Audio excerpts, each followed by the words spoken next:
Masjid An-Nur is located within the UTP campus and serves as a central place of worship for students, staff, and the surrounding community. It operates daily and experiences its highest usage during prayer times, especially during Friday prayers. Because of this continuous operation, the mosque uses a considerable amount of energy, mainly from lighting, air conditioning, fans, and other electrical appliances. With increasing electricity costs and UTP's commitments to sustainability, it is important for us to understand how the mosque uses energy. Conducting an energy audit allows us to identify the major energy-consuming systems, evaluate the load profile, and detect any inefficiencies. The purpose of this audit is to get a clear picture of the current energy usage, highlight areas where energy is being wasted, and propose practical measures to improve efficiency. Ultimately, this improvement can help reduce operational costs and support UTP's sustainability goals. Masjid An-Nur operates every day to support regular prayers and community activities, which results in high energy usage. Most of this consumption comes from lighting, air conditioning, and other electrical systems. However, without proper analysis, we are unable to clearly identify where energy is being wasted or how costs can be reduced. Because of this, a comprehensive energy audit is needed to evaluate the current energy use, pinpoint inefficiencies, and propose practical solutions to improve energy efficiency while still maintaining the comfort in the mosque. For this audit, we have 5 main objectives. First, we analyze the building profile of Masjid An-Nur, including its layout, operating hours, and the energy system installed. Second, we identified the major energy-consuming system, mainly lighting, air conditioning, fans, and appliances. Third, we carried out measurement and estimation of energy use using instruments such as light meters, anemometers, thermal sensor, and humidity sensors. Fourth, we evaluated the load profile, looking at how energy usage changes throughout the day, especially during peak prayers time. Lastly, we assess energy conservation opportunity by identifying inefficiencies and proposing improvements like LED upgrades and HVAC optimization. These objectives guided our audit and helped us understand where the mosque can improve its energy efficiency. For this audit, we first prepared our instruments, assigning each team member a specific device, including a light meter, anemometer, thermal sensor, and humidity sensor. We conducted a walkthrough of Masjid An-Nur to identify major energy systems and selected 3 data collection points. At these points, we measured lighting, airflow, temperature, humidity, and recorded all the data. We also collected 12 months of electricity bills to analyze monthly energy usage, and trends. Finally, the data was analyzed to identify inefficiencies and form a basis for energy-saving recommendations. Assalamualaikum and hi there. My name is Putra Jadi Kamari, and for this section, I will be explaining about the energy consumption analysis, which will be covering building profile, building orientation, and building envelope details. I will be briefing through all of this. The details will be inside in the report later on. So without further ado, let me start with building profile. So Masjid An-Nur is located at 4-degree latitude and 100-degree east longitude, which can house around 8,000 people at maximum. But for our project work, we are looking into the air-conditioned space of the building, which can house around 1,000 people at maximum.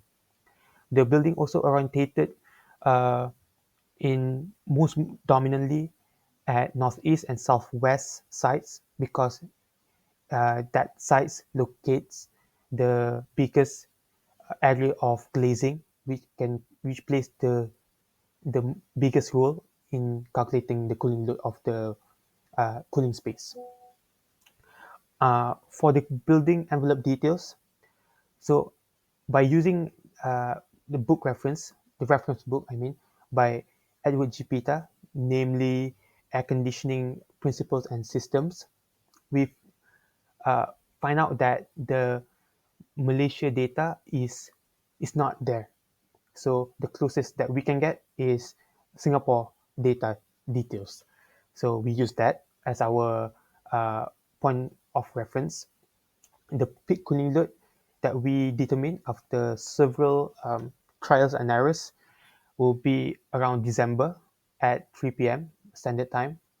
Uh, and the factors that we use to determine the peak cooling load are the conduction through exterior structures, the solar radiation through glasses, lighting, people, uh, equipment, and infiltration of outside air into the cooling space. So knowing all of this, uh, you need adequate amount of input, like I'll be mention further detail after this, to get the reasonable output that can be used into the formula that we will be using to calculate the overall peak cooling load of the cooling space. So I will be mentioning all of that after this in the next part. For the next part of the energy consumption analysis, I will be explaining about two things. First will be the major energy consuming system, and the last part will be the measurement and estimation of cooling load.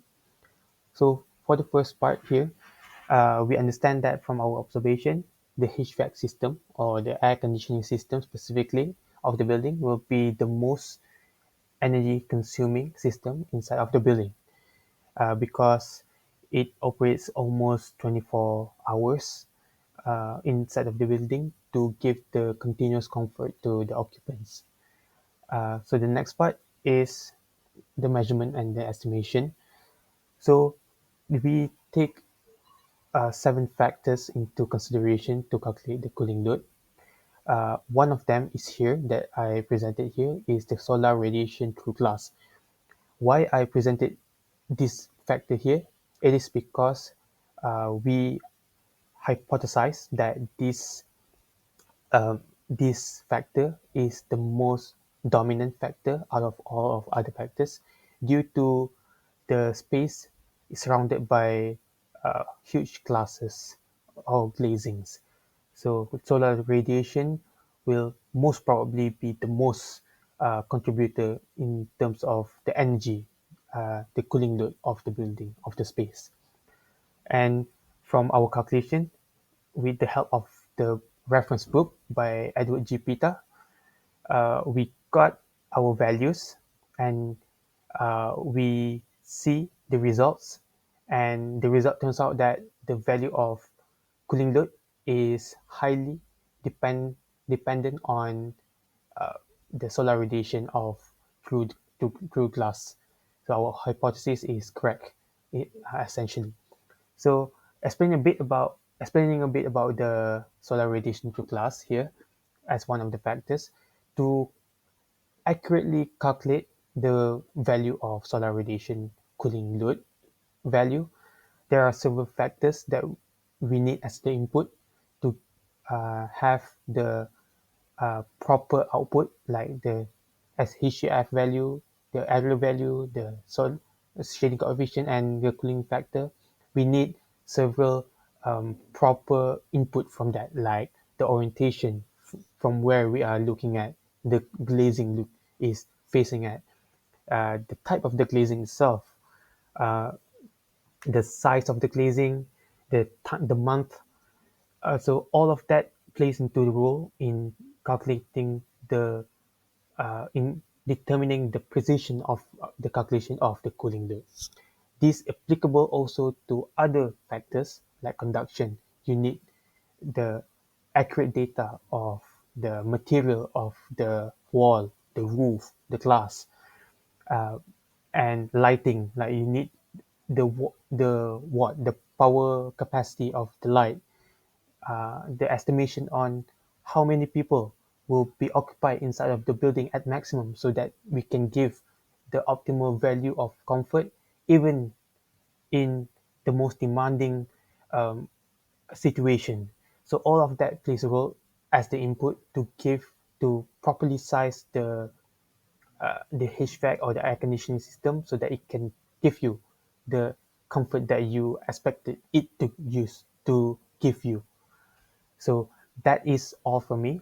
There, before I end, there are several things that I want to point out. Like in calculating this cooling load, there are several assumptions that have been done, that have been laid out inside of the report properly. Those assumptions plays a huge role in calculate the precise value of the cooling load.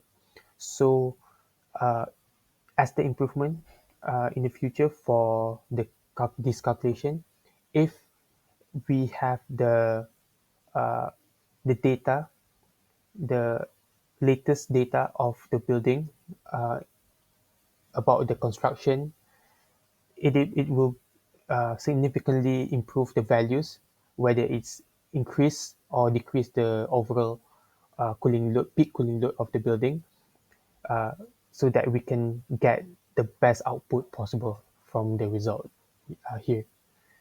So that is all for me. Thank you. And I will be passing to our next member, our colleague, which is Nigel. So in this slide, I will provide an overview of the energy use and environmental conditions at Masjid An-Nur, which form the basis for developing its 24-hour load profile. The most monthly energy consumption was measured at 28,367 kilowatt hours, which translates to an average of about 946 kilowatt hours per day. To understand how energy is used throughout the day, we constructed a detailed load profile using three main sources of information. One being the environmental measurements taken on site, two, the patterns of occupancy, and three, the thermal characteristics of the building envelope. Environmental measurements were taken at three key locations: the northeast, southeast, and southwest using a light meter, an anemometer, humidity sensor, and infrared thermal sensor. The data revealed wide variations in conditions across the MOS. Illuminance levels ranged from 200 to 1464 lux, showing that some areas receive abundant daylight while others had lower natural lighting. Air velocity was measured between 0.14 and 0.34 meters per second, indicating differences in airflow and potential infiltration. Humidity was consistently high, between 63 and 66%, reflecting the local Malaysian climate, and indoor temperatures ranged from 21.7 to 24.8 degrees Celsius. Together, these measurements provided a clear picture of the most internal environment, which is crucial for understanding energy consumption patterns and identifying opportunities for efficiency improvements. Now moving on, this slide summarizes the key environmental conditions inside Masjid An-Nur, which directly influence energy use and cooling demand. First, looking at illuminance, the northeast and southwest zones receive very high natural daylight, between 1,140 and 1,464 lux, which is more than 3 times the recommended lighting level for prayer spaces. Despite this, all 90 LED fixtures were operating continuously throughout the day. In contrast, location 2 recorded only about 200 lux, showing a mixed day lighting condition in the prayer hall. This highlights opportunities for lighting optimization based on actual daylight availability. Next, airflow and humidity measurements revealed air velocities between 0.14 and 0.34 meters per second, with the highest airflow at the southwest zone due to larger openings and infiltration. This infiltration increases both the sensible and latent cooling loads. Humidity was consistently high, between 63 and 66%, typical of Malaysia's climate, meaning the HVAC system has to remove significant moisture from the air, further increasing energy demand. Finally, indoor temperatures ranged from 21.7 to 24.8 degrees Celsius. Higher temperatures at the northeast and southwest zones correspond to solar heat gain from glazing, especially during peak daylight hours. These variations in temperature, airflow, humidity, and lighting collectively influence the most HVAC cooling demand and overall energy consumption. Understanding these conditions is essential for developing a representative 24-hour load profile and identifying energy conservation opportunities. Next, this slide presents the 24-hour energy load profile for Masjid An-Nur, showing how energy use varies throughout the day. From 12 a.m. to 5 a.m., the most experiences a minimal load, as occupancy is very low and both lighting and HVAC systems are mostly off. Between 5 a.m. and 8 a.m. during the Subuh prayer, energy use increases to a moderate level due to lighting and ventilation being activated for the early congregation. From 9 a.m. to 12 p.m., the load gradually increases as solar heat gain rises and indoor temperatures begin to climb, adding to the cooling demand. The afternoon period from 1 p.m. to 3 p.m. represents the peak load. This coincides with the Duhur and Asar prayer. The highest solar gain through southwest facing glazing and continued infiltration in that zone. Combined with the high indoor humidity, this period generates the maximum cooling demand of the day. From 4 p.m. to 10 p.m., the load remains moderate to high, corresponding to Maghrib and Isha prayers and continued use of lighting. Finally, from 10 p.m. to 12 a.m., the load drops back to a minimal level, with HVAC and lighting systems reduced as the mosque becomes largely unoccupied. This 24-hour profile highlights when energy use is highest and identifies opportunities to optimize lighting, ventilation, and cooling during both peak and off-peak periods. So in this slide, I will present the first two energy conservation opportunities for Masjid An-Nur based on our load profile evaluation and building characteristics. ECO1 focuses on optimizing lighting use. Measurements showed that the northeast and southwest zones receive very high daylight between 1140 to 1464 lux, which is well above the recommended indoor lighting level of 300 to 500 lux for prayer spaces. Despite this, all 90 LED fixtures in the mosque were operating continuously. To address this, we proposed installing daylight and occupancy sensors, which would ensure lights only operate when necessary, either when natural light is insufficient or when someone is present. This could reduce daily lighting use by about 14.4 kilowatt hours, resulting in annual savings of over 5,200 kilowatt hours, or approximately 1,916 ringgit. This simple payback for this measure is just over 2 years. And ECO2 aims to reduce infiltration at the southwest entrance. Our measurements showed the highest air velocity at this location, which is 0.34 meters per second, caused by doors opening daily for around 30 minutes. This creates the unwanted heat gain, increasing both the sensible and latent cooling load. Installing automatic door closers and air curtains could reduce infiltration by 40%, leading to annual energy savings of around 2,900 kilowatt hours or 1,062 ringgit. The payback period for this investment would be roughly 3.3 years. Together, these two measures focus on reducing unnecessary lighting and cooling energy, representing quick wins with relatively short payback periods. Now moving on, let's look at ECO3 and ECO4, which target HVAC efficiency and solar heat gain reduction. ECO3 involves adjusting the HVAC set point to 24 degrees Celsius. Our measurements indicated that some indoor zones, particularly location 2, were cooler than necessary at around 21.7 degrees Celsius. By increasing the set point by just 1 degree, we can reduce cooling energy by 6 to 8%.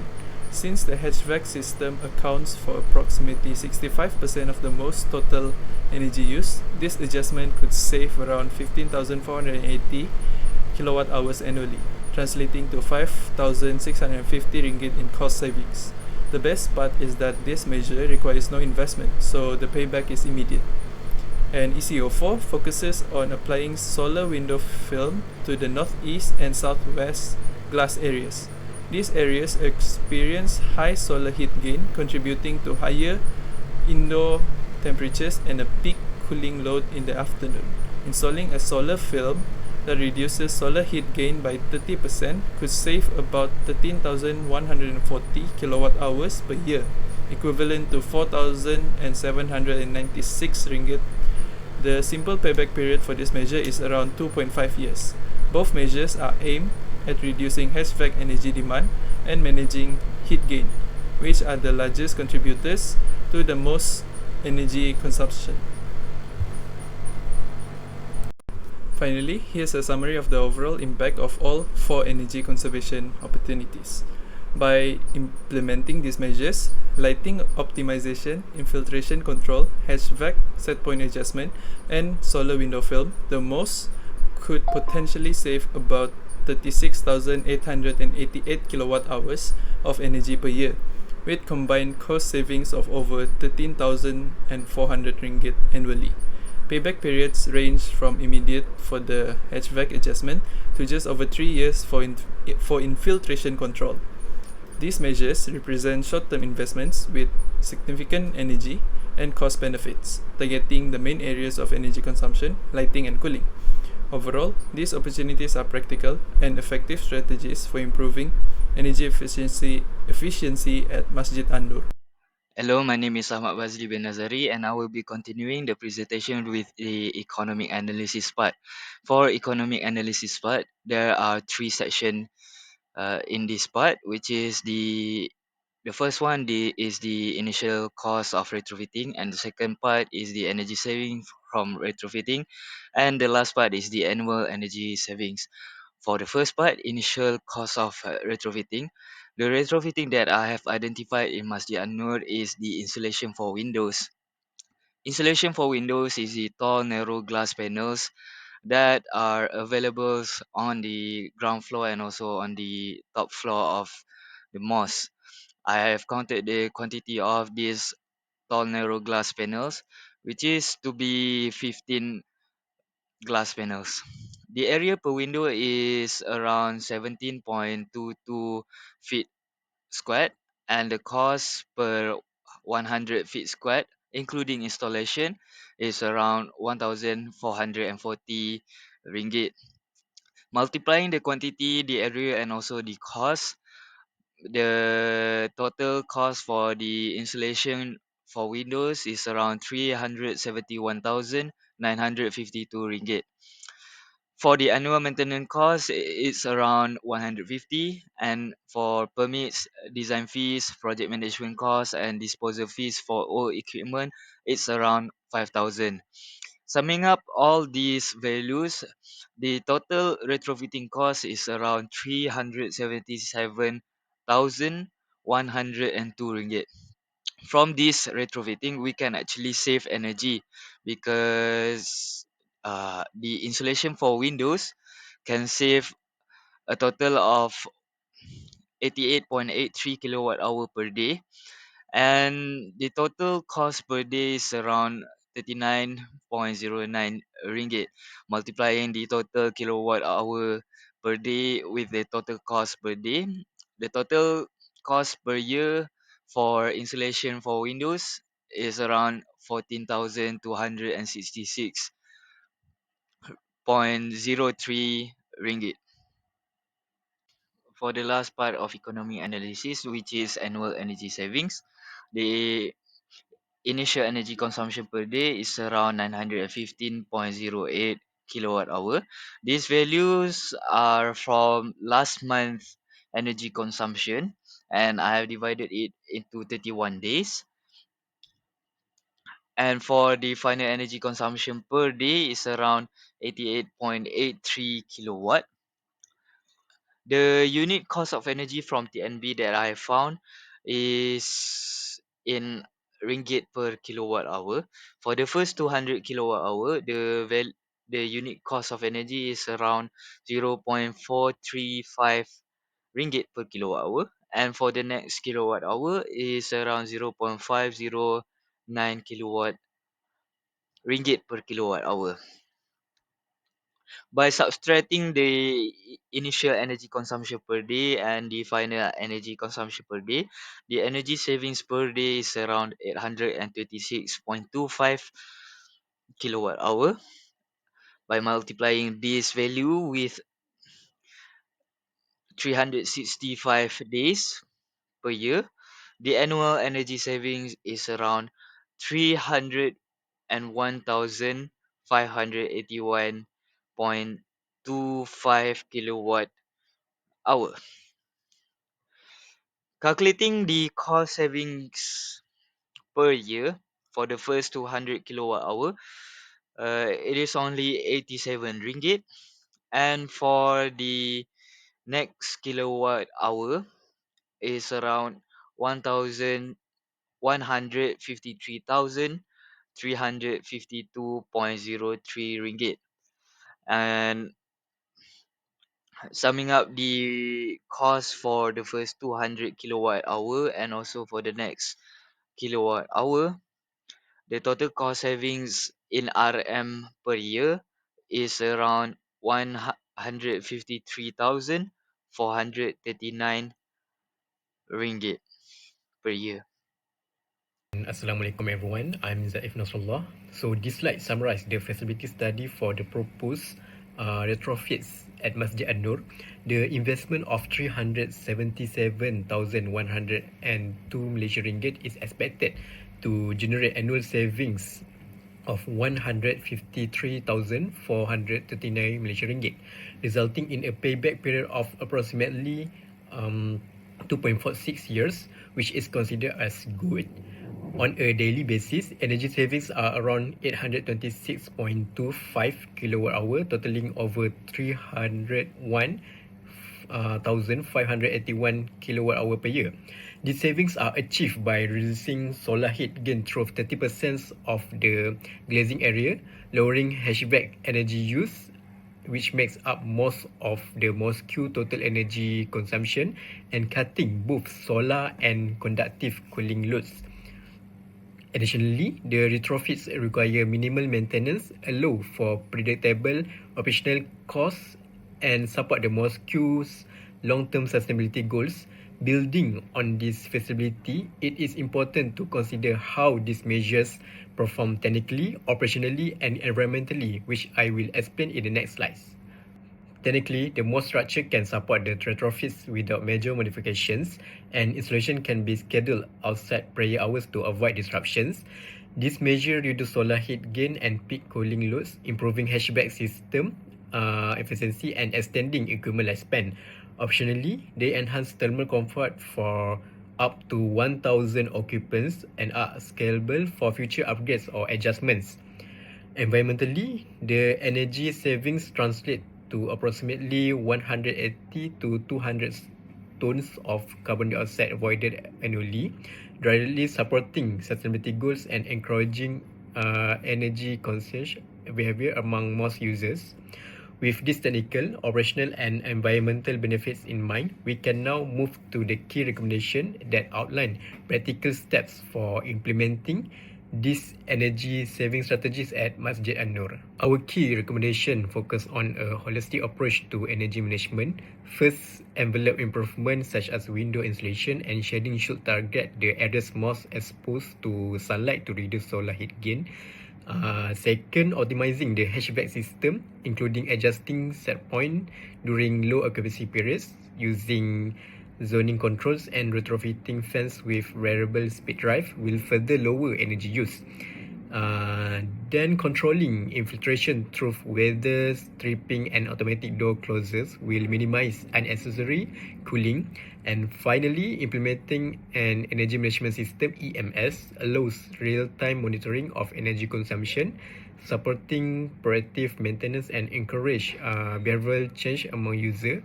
Together, these measures ensure cost-effective, operationally practical, and environmentally sustainable solutions that enhance comfort and reduce energy costs at Masjid An-Nur. At last, we have reached the end of this presentation. I would like to thank everyone, every member in this group for their hard work and dedicated in completing this job. And I would like to also thank the PMMD staff for their adequate response to our requests in order for us to successfully completing this project. And in doing this project, we have identified that the HVAC system is the main energy contributor uh, that largely due to solar heat gain factor, infiltration, and also the possibility of large occupancy during peak periods. And in the audit, we identified several improvement opportunities by installing window insulations and shading that offers the greatest impact in saving energy per year, saving costs, which is insignificant amount that has this relatively short payback period. And in the end, we believe that by implementing the recommended measures, we the implementation will significantly reduce the energy costs that also improve the overall indoor comfort, and lastly support the UTP's sustainability goals that is parallel to the SDG from the UN. So I am Putra Jayadi Kamari, and we are sign off. Thank you.